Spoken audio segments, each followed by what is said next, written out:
Welcome back to Emotional Runway, the entrepreneur's guide to mental health. In today's episode, Krista and I talk about the F word.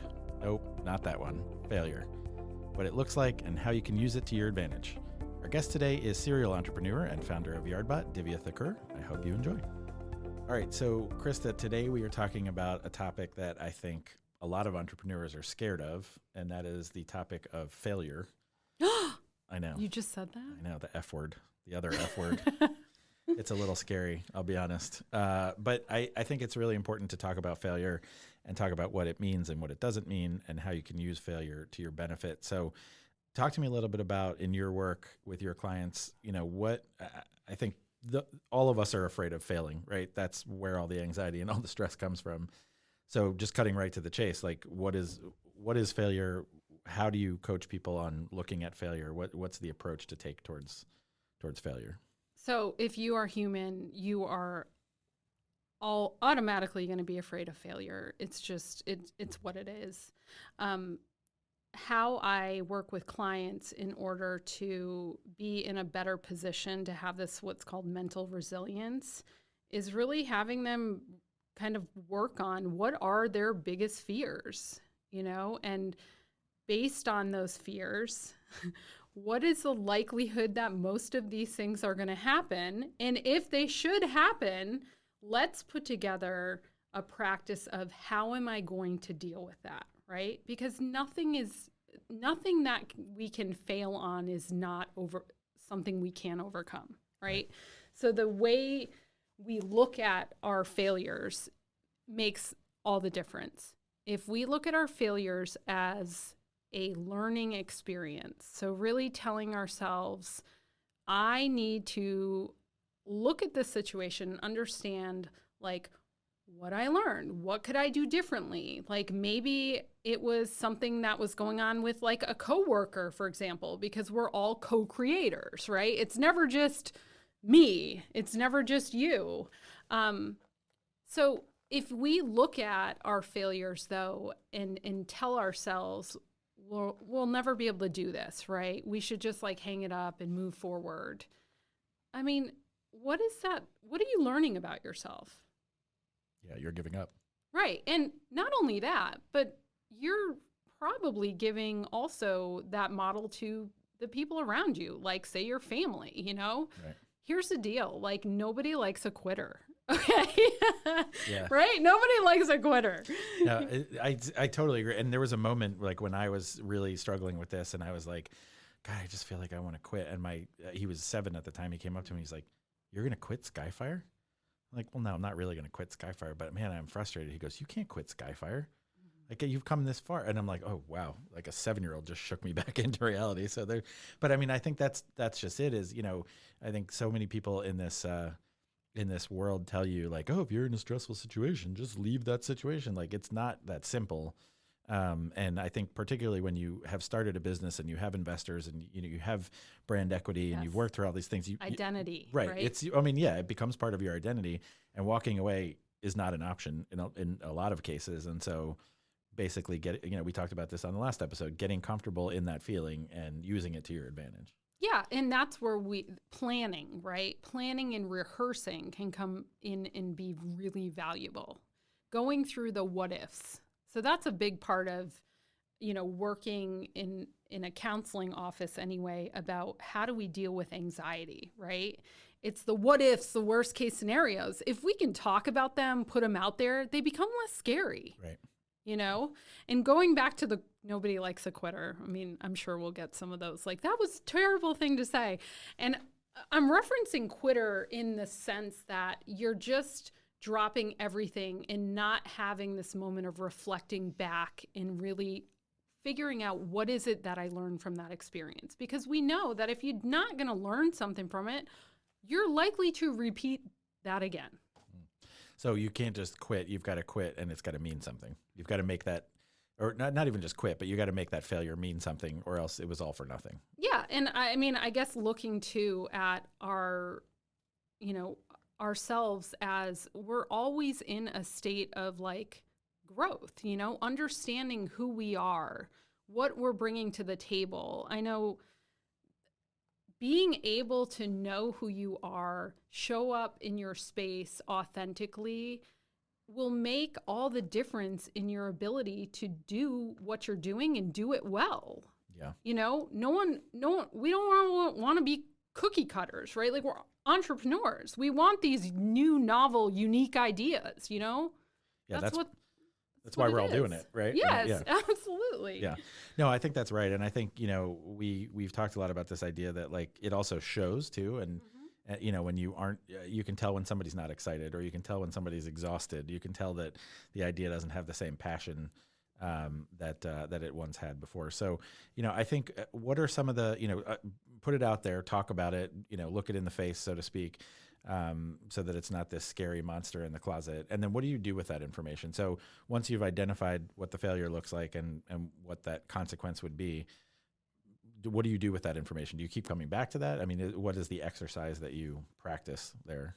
Yeah. So you then remind yourself, when you face another really difficult situation, you're reminding yourself, I've been down this road before. I know what this feels like. I'm very familiar with this experience. And I know from the last time, here's what I did in order to get through it. And I'm going to be okay, Yeah, no, I think that's really important too. And, just understanding that not every crisis is as bad, or every low is not as low and every high is not as high as it might seem. And so it's about putting everything into perspective and moving forward with that. Yeah, I think that makes a ton of sense. We are excited to have our guest join us here today, Divya Thakur, who is the founder of YardBot and has done a few things before that. So we'll get into that here in just a minute. Definitely not a failure. That is not why we had you on the podcast today, Divya. But he is a founder that works here at I2C. We had the pleasure of meeting through the process of starting MindSpark and just being here in the building. So, but you have the experience of having been a founder out in Silicon Valley and in various places where there's a lot stronger founder community. So just tell me, welcome to the show, first of all. So I'm Hello. Tell me a little bit about that experience and your journey and kind of how you ended up here at YardBot and here in Huntsville. Yeah, I mean, I was working in New York in the financial services industry, and at some point I had an itch to start a company. I didn't know how crazy that was going to be, but that's what I did. And I was into the Bitcoin space, so I started a company in that space and took some of my knowledge there. And through that process, I went through an accelerator in San Mateo, California, which is in the Bay Area. And that was the first time I was kind of exposed to a very tight-knit group of founders working together, share all the pains of kind of going through a startup together. And this was in Boost VC, which is a accelerator based out of San Mateo. So that was sort of where I first got that experience. And then after my first startup didn't work out, I ended up taking a job in the Bay Area. And I was out there for about 5-6 years. And at a certain point, I wanted to get out of the Bay Area. COVID had hit, and I was just looking for different places. And I just chose Huntsville. It's a different story why I came out here, but I moved out here, and at some point I decided to start my company after that. Yeah, no, it's funny because I have a similar, I don't know why I ended up in Huntsville, but I did, and I'm glad I did. It was kind of a random thing, but it turned out to be a really good move. So not to belabor the point, but talking about, you said your first company didn't succeed. Tell me about that a little bit, as much as you want to, or as little as you want to. But we were just talking about failing forward and using that experience to your benefit. So talk to me a little bit about that. Yeah. So it was a company in the Bitcoin space, and me and my co-founder had created that space, that company in that space, because Bitcoin this was back in 2013, 2014 time period. It was doing really well, and we thought it was going to be the future of the financial system, which it eventually kind of is in the process of becoming. And we had started the company. The challenge we ran into pretty quickly, and just to talk, first of all, it was a lot of fun and we got to learn a lot. But on the downside, what effectively happened is we went through what was called the Bitcoin winter, where the price of Bitcoin dropped fairly sharply to $150 a pop, and it was really hard to get financing at that point. And the startup that we had some challenges structurally. The business model wasn't great. We didn't really have product market fit, so it was a really difficult time. And we learned a lot from it, but that was sort of the crux of what happened. Yeah, no, I mean, it's important information, I think, to have going forward into your next. So you took a break and you took a corporate job for a little while. Well, yeah, I had completely exhausted all my finances, and I'm pretty sure I was in a lot of debt. I don't like to remember how much exactly, but it was a lot, I think. So, yeah. Where was your mental state at this point? Your mindset was where?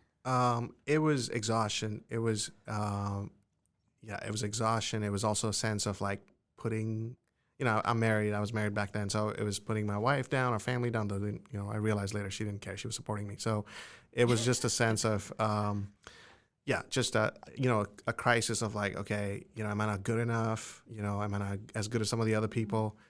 I was in a very sort of, basically below the line, as they would say, pessimistic, not looking at the future, thinking of being a bit defensive, those kind of things. I'm curious to know, did you, at any point when you started this venture, was failure even on the radar? Did you ever think it wouldn't work out? It certainly was. I just don't think my reaction to failure was as well developed as it is now. Now I'm still learning, but it was just a lot more, identity driven, as you guys were talking about. Mm-hmm. It was more, if I fail, am I not good enough? So it was identity centric at that point, my concept of failure. Yeah. Yeah. I think, that's so much of what we've been hearing from everybody we talk to is my whole identity is wrapped up in this thing. And so if this thing's not good enough, does that mean I'm not good enough? But just the fact that you're able to express that experience is so important to what we're trying to achieve, right? This is not showing up on social media like, everything's great, I totally got billions of dollars, like I'm killing it out here, right? This is just a real experience of, it affects us emotionally, psychologically, the social part, right? This is mental health. Our family is affected. So thank you for sharing that. Yeah, no, really appreciate that. You said something that was really interesting, that you felt like you were letting your wife down, and you're like, oh wait, she doesn't actually care. She just was on this journey with me. So I had a similar experience when I said to my wife, like, I feel like I'm not cut out for this. And she's like, okay, whatever, like do something else then, and it was like, she didn't say like, yeah, you're right. You're like, you suck. And if this thing fails, so is our marriage, like she was just like, yeah, okay. Well, like life happens and move on, it's a pretty cool thing to kind of realize that you have that support. So tell me a little bit about YardBot. Yeah. So we mow lawns with robots. That's essentially a core setup. The situation that I found myself in is that I, learned a fair bit about robotics in my previous job. And when I came out to Huntsville, Alabama, one thing I realized is a lot of folks were spending a lot of time on their yard work. Now, please forgive me if you're one of those folks that really enjoys that kind of work. But I noticed there's a lot of people doing that work simply because it was a societal expectation or it was a chore that they must get done. And I had spent a lot of time in my last company thinking about self-driving cars and what value do they bring to the table. And, one of the things we would keep coming back to is people just want their time back and they want to be able to do whatever they want with their time. And, I realized that that's something we can give to people in many different ways. So essentially, I decided to do a war on chores type situation. And I took the skills that I have in building autonomous systems and decided to tackle something that I was seeing people spending a lot of time out here. Yeah, my kids will be very excited about this product when they get older and don't have to mow the lawn because a robot will do it for them. So, but hey, I had to put in the work, so I feel like my kid needs to put in the work too. What have, obviously this is real high level, but like, what have you brought from either your past corporate job or your past business that you are doing differently? How are you approaching it differently so that your mental state is better and your work-life balance is better? That's an interesting question. So the first is like, there's some realizations that, mental health is, it's a performance sport. Like running a startup is a performance sport, and, proper calibration and upkeep of your mental health is essentially critical to the success of your company. And it shows up in 25 different ways, but if you're not feeling great mentally, nothing's going to work out. Especially with small teams, it's very easy for your attitude as a founder to come in and spread to everybody else in the team. So if you're not feeling good because you had a no from a venture capitalist, VC, and then, you tell your team, and then everybody's down, and then the whole thing kind of goes sideways. So I think just the management and being self-aware about your mental state and, correcting it if possible, that's sort of top of mind for me. And then obviously there's a bunch of business learnings and things like that. But, Yeah. for this podcast, this is sort of the thing I'm thinking about. So do you have any fear that like you're whitewashing it at all? Like you're coming in and being phony about it? Like even if you are down, that you're coming in and saying like, yep, feeling great today. Cause I mean, that's not always the reality of the situation. Agreed. I mean, it's really hard for me. I'm really terrible at poker because I just wear my feelings, on my face all the time. So it is extremely difficult. I think it's more about, can you build a muscle essentially? And it's a weird analogy to use, but can you actually make yourself, so when you get how quickly can you take a no, let's say, or a negative event in your company and then be able to categorize it, put it in a right place and then be able to come back from it, right? So yeah, it's really hard for me to pretend in front of employees if I'm not feeling good, but it's more about, can you actually deal with it in a way where you put it in the context of the bigger picture and say, okay, things are going to be okay. Right. We lost the battle, but we're still going to win the war kind of deal. That's right. Yeah, no, it makes a lot of sense. So I want to talk about your corporate job. Yep. You were running a large team. That's right. And they actually offered you resources to help you manage both mentally and actually manage the team. Tell me about that a little bit. Yeah, it was extremely transformational for me. So when I started in the company I was working at, it was only 50 people, and I was an engineer. And over time, I grew to being a director of product engineering and running a team of at its peak, about 120 people. So it was a learning journey for me from the start. And I was, I'm really grateful for the company. They helped me through that whole process, because when I first started, I had basically every mistake that you see in the book where the engineer makes as they're managing a team. I made those mistakes. And at some point, it kind of hit the limit of what I was learning from, other leaders in the company. And I was given an opportunity to talk to a coach, through one of the systems they had in the organization. And I think the amazing thing they did was the coach did an assessment of my leadership, and leadership circle is what it's called. It's like, are you reactive? Are you creative? And a lot of my tendencies, because of the fact that I, came from an engineering background and grew so quickly into leadership, were very reactive. So, things like being controlling and, just negative things that don't really help me run a large team. And through the process of coaching, I effectively was kind of taught that, okay, I do have some of the other things like, empathy in my portfolio. I just don't exercise them enough, simply because I'm so rushed about, accomplishing something. So that was sort of the coaching process. And, I'd meet with my coach twice a month. And even though I'm not with the company anymore, I'm still with my coach. So I'm still getting coached on how to be a better leader. Oh, that's awesome. And I think, that's one of the things that Krista, you and I have talked about a bunch is, being a startup founder, you don't have that support network. We don't have those tools in-house like you would at a bigger company who can offer that to you. So the fact that you can bring them to your current startup and share them with us, I think is really awesome. So you're still working with your coach, obviously outside of that company, but can you give me an example of something that, they kind of helped you develop, or something that you've brought to the table at the new company? Yeah, since we're talking about, the sort of mental state, one of the core concepts, which I've learned pretty early, was the concept of like, are you above the line or below the line? And, at any given time frame, whether it's a minute, hour, day, week, a month, you can kind of make an assessment of yourself. And this is a framework which basically says, take a look at yourself and think, are you below the line? What that means is you're pessimistic about the future. You're a little bit defensive. You think things are not going to work out, and you're just feeling down, essentially. And if you're above the line, you're creative, you're open to collaboration, you're thinking creatively, and you're going to be able to, move things forward and feel good about the future. And one of the things I learned was essentially to always keep an assessment or self-awareness about your state at any given time, because, the kind of conversations you get into, the kind of situations you're in, are going to be heavily impacted by your mental state. So if you're below the line and you're walking into a 6-hour brainstorm, it's not going to go well. Right.